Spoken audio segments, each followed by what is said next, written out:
दो पार्षद हैं जय और विजय। एक बार जय और विजय के मन में अहम आ गया, अहंकार आ गया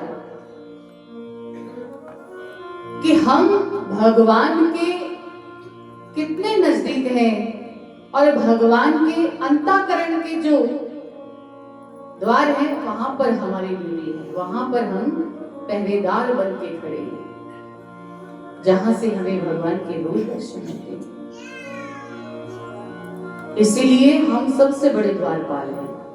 ये अहंकार जब उनके मन में आया तो भगवान बर्दाश्त नहीं कर पाए। माता लक्ष्मी एक दिन बैठी भगवान की भुजाओं पर चंदन लगा रही थी।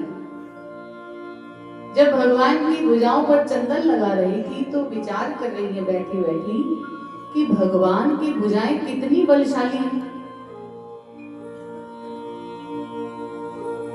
पर कभी पराक्रम नहीं देखा भगवान का।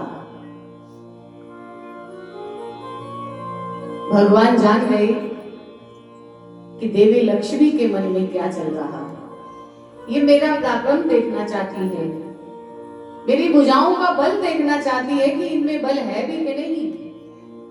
ये किसी असुर, किसी राक्षस या किसी ऐसे अधर्मी जिसने पूरी प्रजा के नाक में दम दे रखा हो, कर रखा हो, उसको मार सकते भी हैं या नहीं। तब भगवान ने देवी लक्ष्मी के भाव को पूर्ण करने के लिए और पार्षदों के अहंकार को मिटाने के लिए, द्वारपालों के अहंकार को मिटाने के लिए भगवान ने एक लीला रची। जो 5 वर्ष के बालक, जो ब्रह्मा जी के पहले पुत्र हैं, सनक सनंदन और सनातन सनातन कुमार, उन चारों कुमारों को ऐसे भाव में जकड़ दिया कि आज भगवान नारायण के दर्शन करने जाना है। भगवान नारायण के दर्शन करने वैकुंठ धाम आए। एक द्वार पार किया, दूसरा किया, तीसरा किया।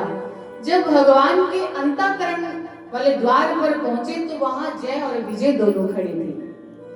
जब वो अंदर जाने लगे तो जय विजय ने उन्हें रोक लिया। कहां जा रहे हैं आप?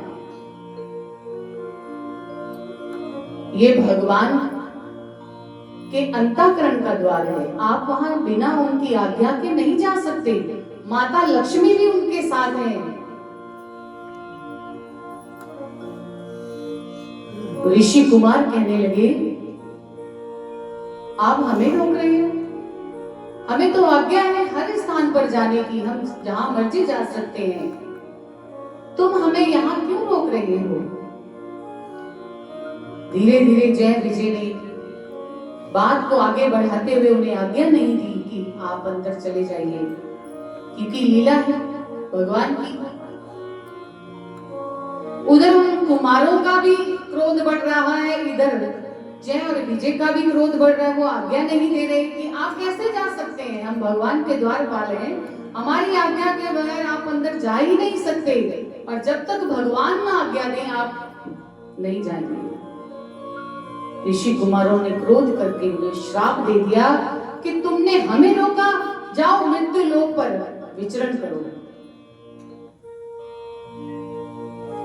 जब उन्हें लगा कि हमें श्राप मिल गया, इतने में भगवान भी आ गए। भगवान नारायण ने देखा, आते ही उन चारों कुमारों को प्रणाम किया और कहा कि प्रभु क्या हुआ, आप बड़े क्रोधित दिखाई दे रहे हैं।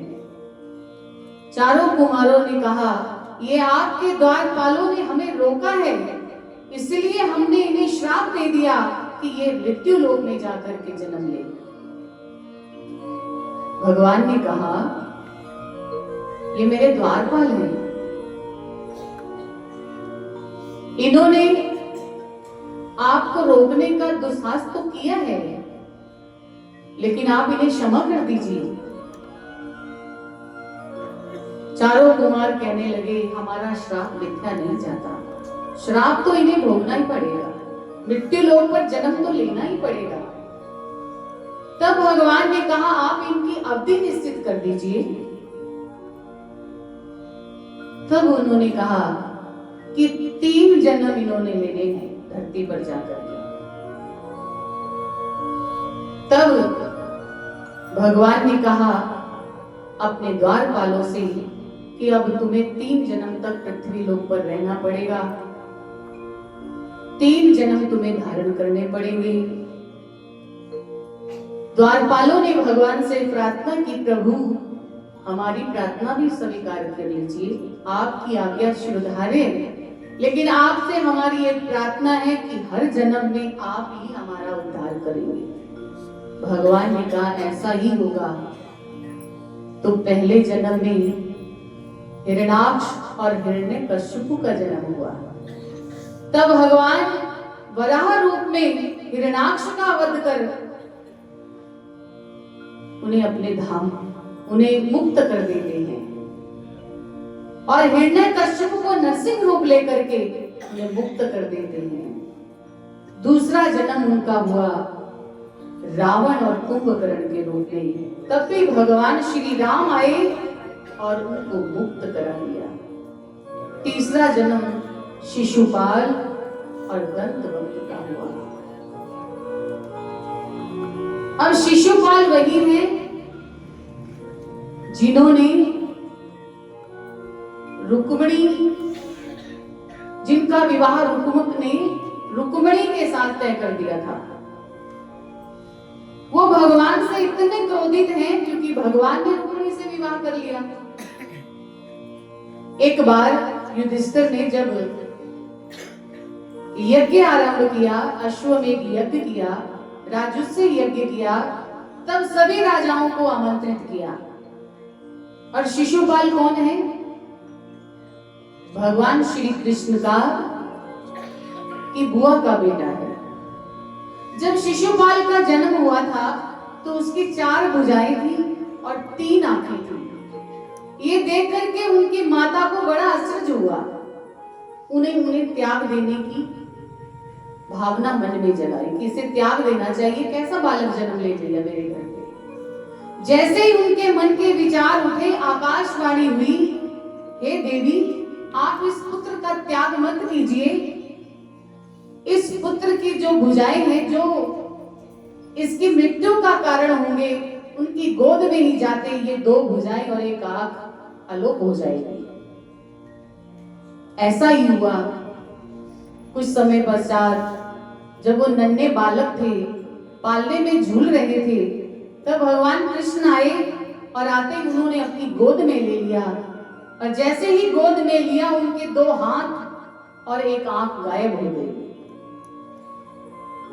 भगवान कृष्ण की बुआ और शिशुपाल की माता समझ गई कि कृष्ण के ही हाथों से मेरे पुत्र का अंत होना है। तो उन्होंने उनसे प्रार्थना की कि तुम मेरे पुत्र को मारना नहीं। लेकिन भगवान ने कहा, बुआ मैं तेरे पुत्र को तब तक नहीं मारूंगा जब तक ये 100 अपराध नहीं कर देगा, 100 बार मुझे गाली नहीं दे देगा, 100 इसके अपराध क्षमा करूंगा। अगर 100 से 1 ऊपर हो गया तो मैं इसे क्षमा नहीं करूंगा। अब उस राजस्व यज्ञ में जहां पर सारे बड़े बड़े राजा, ऋषि मुनि सब उपस्थित हुए, वहां भगवान श्री कृष्ण भी आए हैं बलराम भैया के साथ, और सबने सुनिश्चित किया कि इस यज्ञ में प्रथम पूजा किसकी की जाएगी। भीष्म पितामह, द्रोणाचार्य जी और बड़े बड़े संत महापुरुषों ने एक ही परामर्श दिया कि श्री कृष्ण ही प्रथम पूज्य हैं, उनकी पहले पूजा होगी, फिर यज्ञ आरंभ होगा। इतने में ही भगवान कृष्ण दाखिल होते हैं उस सभा में और सभी जय घोष करने लगे, बोलो कृष्ण भगवान की, द्वारिकाधीश की। शिशुपाल से ये सहन ना हुआ, खड़े होकर के भगवान को बुरा भला कहने लग गए। इतना बुरा कहा, इतना बुरा कहा कि पहले तो बलराम ने ही उनको मारना चाहा, भगवान ने उसका हाथ रोक लिया बलराम भैया का। दाऊ आप क्या करने जा रहे हो? मैंने बुआ को वचन दिया है कि जब तक ये 100 अपराध नहीं कर लेता, मैं इसे मारूंगा नहीं, मैं इसके 100 अपराध क्षमा करूंगा, इसलिए इसे बोलने दो। कान्हा कितने हो गए? भगवान कहते हैं मैं गिन रहा हूं, 99 हो चुके हैं, बस एक ही बाकी है।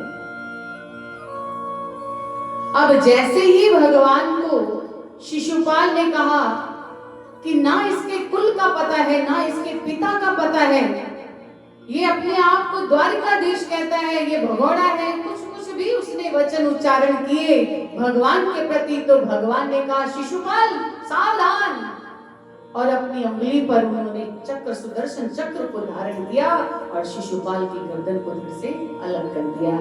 इस तरह से शिशुपाल का उद्धार हो गया। अब शिशुपाल की जब मृत्यु हो गई तो उन्हीं के मित्र थे दंतवक्र। जब उन्होंने सुना कि मेरे मित्र का वध कृष्ण ने कर दिया, वो भी भरी सभा में, तो इतना क्रोधित हुआ, इतना क्रोधित हुआ, भगवान की द्वारिका पर आक्रमण कर दिया। तब भगवान ने दंतवक्र का भी उद्धार कर दिया। इस तरह से दोनों द्वारपालों का ये अंतिम जन्म था, जो भगवान कृष्ण ने उनका उद्धार किया और कहा कि जाओ वैकुंठ धाम में माँ लक्ष्मी तुम्हारा इंतजार कर रही है, तुम्हारी माता लक्ष्मी तुम्हारा इंतजार कर रही है। अब तुम तीनों जन्म में तुम मुक्ति को पा करके अब मेरे द्वारपाल बन जाओ। इस तरह से भगवान ने जय और विजय का भी उद्धार किया और उनका अहंकार दूर किया और माता लक्ष्मी के मन के भावों को भी पूर्ण कर दिया। सुखदेव जी महाराज जी से प्रश्न करते हैं राजा परीक्षित कि हे प्रभु, भगवान ने 3 जन्म में तीनों द्वारपाल जो पहले राक्षस हुए, फिर असुर हुए, फिर वो धरती पर आए, मनुष्य जन्म में उनका उद्धार कर दिया। क्या किसी और का भी भगवान ने उद्धार किया? तब सुखदेव जी महाराज जी कहते हैं हाँ, भगवान ने एक गज का भी उद्धार किया। कैसे? एक गजेंद्र नाम का हाथी, गजेंद्र, जो कि अपने परिवार के साथ गंधमादन पर्वत पर एक सरोवर में स्नान करने आया। गर्मियों के दिन थे, सरोवर में प्रवेश कर गए।